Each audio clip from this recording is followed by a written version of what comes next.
நாம் மன்மோகன் சிங் ஆட்சி காலத்தில் 70 ரூபாய்க்கும் 60 ரூபாய்க்கும் பெட்ரோல் டீசலை நாம் விற்பனை செய்தோம்.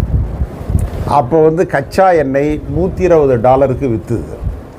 ஆனால் உள்நாட்டு வரியை குறைத்ததன் மூலமாக மன்மோகன் சிங் அவர்கள் குறைந்த விலைக்கு மக்களுக்கு அதை வழங்கினார். ஆனால் இன்றைக்கி என்னென்னா கச்சா எண்ணெய் விலை மிக மிக மிக மிக குறைந்து விட்டது. ஆனால் இவர்கள் 100 ரூபாய்க்கு விற்பனை செய்கிறார்கள். காரணம் என்னென்னா இவங்க வரியை குறைக்கல. நீங்கள் அவர் சொன்ன மாதிரி அந்த வரியை அவர்கள் குறைக்க மறுக்கிற காரணத்தினால 100 ரூபாய்க்கு இன்றைக்கு பெட்ரோலும் டீசலும் விற்பனை ஆகுது. இதை விட என்ன கொடுமைன்னா அது அரசுக்கு சொந்தமான ஆயில் கம்பெனிகளுக்கு அது செல்லவில்லை. தனியாருக்கு சொந்தமான ஆயில் கம்பெனிகளுக்கு பெருமளவில் அது போகிறது. அரசுக்கு ரொம்ப குறைவாக வருது, ஆனால் தனியாருக்கு மிக அதிகமாக போகிறது. இது இது எப்படி சொல்லலாம்னா பகல் கொள்ளை என்று சொல்லலாம். மக்களை இதைவிட சுரண்ட முடியாது, மக்களுக்கு இதைவிட துரோகம் செய்ய முடியாது. இவ்வளவு குறைந்த விலையில் கச்சா எண்ணெயை வாங்கி மிக அதிகமான விலைக்கு மக்களுக்கு, அதுவும் யார், நடுத்தர மக்களும் தொழிலாளர்களும் இப்பொழுது சிரமப்படுகிறார்கள். நீங்கள் முதலமைச்சர் ஸ்டாலின் அவர்கள் ஆட்சிக்கு வந்தவுடனே பெட்ரோலுக்கு 2 ரூபாய் வரியை குறைத்தார். ஏன்னா 2 வீலர் வச்சுருக்கிறவங்க ரொம்ப பேர் தொழிலாளிகளாக இருக்கிறார்கள். அதனால் என்னால் முடிந்த விலை குறைப்பை செய்கிறேன் என்று அவர் அந்த விலையை குறைத்தார். அதை கூட மோடி செய்யவில்லை. அதுதான் மோடிக்கும் மற்றவர்களுக்கும் உள்ள வித்தியாசம். ஜிஎஸ்டி கவுன்சில் அதுதான் ஜிஎஸ்டி கவுன்சிலில் கொண்டாந்தா விலை குறைஞ்சிடும். விலை குறைஞ்சிட்டா அவங்களுக்கு வரி வருவாய் குறைந்து விடும், முதலாளிகள் பாதிக்கப்படுவார்கள் என்பதற்காக அவர்கள் கொண்டு வரவில்லை. அதாவதுங்க அது அப்படி சேர்த்தது அது ஒரு நாகரிகமான செயல் அல்ல, ஏற்றுக்கொள்ளக்கூடாதது, ஏற்றுக்கொள்ள முடியாதது. ஆனால் அது இப்பொழுது சரி செய்யப்பட்டிருக்கிறது என்று நான் கருதுகிறேன். சரி செஞ்ச வரைக்கும் கரெக்ட். சட்டப்பேரவை தேர்தலில் கூட்டணி மாற்றம் ஏற்படுமாக விஜய் தாவேகா கட்சியுடன் கூட்டணி பேசுவதாக கூறப்படுகிறது. நீங்கள் காங்கிரஸை பொறுத்தவரை மத சார்பின்மையில் மிகுந்த நம்பிக்கையுடைய ஒரு அரசியல் இயக்கம். நாங்கள் எங்களுடைய தலைவர் ஸ்டாலின் அவர்கள், எங்களுடைய தலைவர் ராகுல் அவர்கள் ஸ்டாலின் அவர்களுக்கு ஒரு சிறந்த நண்பர், அரசியல் ரீதியாகவும் நண்பர், அரசியலுக்கு அப்பாற்பட்டும் நண்பர். நாங்கள் எங்களுக்கு அதிகமான தொகுதிகள் வேண்டும், அமைச்சரவையில் பங்கு வேண்டும் என்று கேட்பதெல்லாம் எங்களுடைய உரிமைகள், எங்களுடைய ஆசைகள், எங்களுடைய விருப்பங்கள்.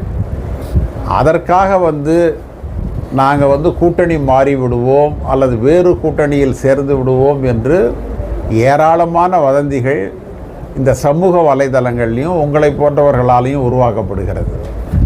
நீங்கள் என்னை பொறுத்தவரையும் நான் சொல்லுகிறேன், காங்கிரஸை பொறுத்தவரையும் நான் சொல்லுகிறேன், லட்சிய ரீதியானவன் நான். எனக்கெல்லாம் கட்சியினுடைய கொள்கை தான் முக்கியமே ஒழிய சந்தர்ப்பவாதம் என்பது சிறிதும் கிடையாது.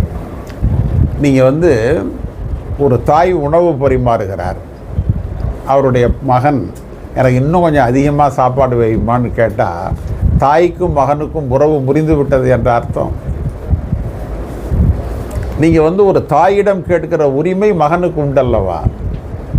உடனே பக்கத்து வீட்டுக்காரர்கள்லாம் அதிகமாக சோறு கேட்டார் பையன், அம்மாவுக்கும் பையனுக்கும் பெரிய சண்டை நடக்கிறதே வேற பாருங்கன்னு எடப்பாடி மாதிரி பேசுகிறாங்க. இன்றைக்கு எடப்பாடி அவர்கள் முதலமைச்சராக இருந்தவர் ஏற்கனவே ஒரு கருத்தை சொல்லியிருக்கிறார். என்ன கருத்து சொல்கிறார்? காங்கிரஸ் கட்சியினுடைய அகில இந்திய செயலாளர் கிரீஷ் அவர்கள் 125 சீட்டு கேட்டார். முன்னாள் தலைவர் அழகிரி அவர்கள் ஆட்சியில் பங்கு கேட்குறாரு. சட்டமன்ற காங்கிரஸ் கட்சி தலைவர் ராஜேஷ் அவர்கள் பங்கு கேட்குறாரு. அதனால் திமுக கூட்டணி சிதறிவிட்டது, திமுக கூட்டணி நிலைக்காதுன்னு இந்த கிராமங்களில் சண்டை வந்தால் சாபம் விடுவாங்க. அது மாதிரி அவர் சாபம் விடுகிறார். அது இல்லாமல் எங்களுடைய தமிழக காங்கிரஸ் தலைவரை பற்றி ரொம்ப குறைவாக வேற பேசியிருக்கிறார். அதெல்லாம் தவறு. எப்பொழுதுமே அரசியல் பேச வேண்டுமே ஒழிய தனிநபர் விமர்சனம் என்பது கூடாது. நான் கேட்குறேன், எடப்பாடியை பற்றி தனிநபர் விமர்சனம் செய்தால் அவருடைய நிலை என்னவாகும்?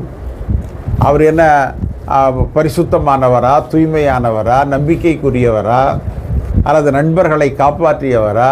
அவர் எந்த வகையில் அவர் சிறந்தவராக இருக்க முடியும்? அவர் அதை பேசியிருக்கக்கூடாது. நீங்கள் கொள்கை விமர்சனம் என்பது வேறு, தனி மனித விமர்சனம் என்பது வேறு. செல்வ பெருந்தகை காங்கிரஸ் கட்சிக்கு வந்து 15 வருஷத்துக்கு மேலே ஆகுது. நான் தலைவராக இருக்கிற பொழுது தான் அந்த தொகுதியை நான் அவருக்கு அந்த சீட்டை நான் தான் கொடுத்தேன். நீங்கள் வந்து எங்களுடைய தேர்தல் குழுவில் கூட டெல்லியோடு பேசிய பொழுது எங்களுக்கு வந்து அன்றைக்கு வந்து பார்வையாளராக வந்த ஒரு மாநிலத்தினுடைய முன்னாள் முதலமைச்சர் அவருக்கு அந்த இடத்தை கொடுக்கக்கூடாது என்று வாதிட்டார். ஆமாம், நான் தான் அதில் வந்து மறுப்பு சொன்னேன். நான் என்ன சொன்னேன்னா, அந்த தொகுதிக்கு ஏற்ற வேட்பாளர் அவர் தான், அதனால தான் அந்த தொகுதிக்கு அவரை நான் பரிந்துரை செய்திருக்கிறேன். ஏன் அந்த தொகுதியை நம்ம தேர்வு செய்தோம் என்று சொன்னால், ராஜீவ் காந்தியினுடைய நினைவகம் அங்கே இருக்கிறது. எனவே அந்த நினைவகம் நம்முடைய தொகுதியில் இருக்க வேண்டும் என்பதற்காக அந்த தொகுதியை கேட்டு பெற்றோம். எனவே அவரை நான் தான் தேர்வு செய்திருக்கிறேன் என்று சொன்ன பொழுது சோனியா காந்தி அவர்கள் அதற்கு ஒப்புதல் கொடுத்தார். இது வந்து வரலாறு. நீங்கள் வந்து அவர் ஒன்றும் சும்மா வந்துள்ள 15 ஆண்டு காலம் இந்த கட்சியில் பணியாற்றியிருக்கிறார். நீங்கள் அவரை பற்றிய விமர்சனம் அவ்வளவு கேவலமான தனி மனித விமர்சனம் கூடாதல்லவா? நாங்கள் 110 இடங்களில் போட்டியிட்டவர்கள் இன்றைக்கு குறைவான இடங்களில் போட்டியிடுகிறோம். அந்த நிலை மாற வேண்டும் என்று நாங்கள் கருதுகிறோம். நிச்சயமாக பாதிப்பு ஏற்படாது. ஏன்னா எங்களுடைய வாக்கு சதவிகிதம் 45% மேலே. நீங்கள் வந்து அவர்களுடைய வாக்கு சதவிகிதம் என்ன என்பதனை அவர்கள் இதுவரை நிரூபிக்கவில்லை. அண்ணா திராவிட முன்னேற்ற கழகம் கூட 20லிருந்து 23% மேலாக இந்த முறை பெற முடியாது. நீங்கள் வந்து அவர்களோடு கூட்டு சேர்கிறவர்களெல்லாம் ஒரு பலகீனமான நிலையில் இருக்கிறவர்கள். எனவே வந்து எங்களுடைய வாக்கு சதவிகிதமும் அவர்களுடைய வாக்கு சதவிகிதமும் மலைக்கும் மடுவிற்கும் உள்ள வித்தியாசம் இருக்கிறது. எனவே அதை அவர்கள் நெருங்கவே முடியாது. நாங்கள் தான் வெற்றி பெறுவோம்.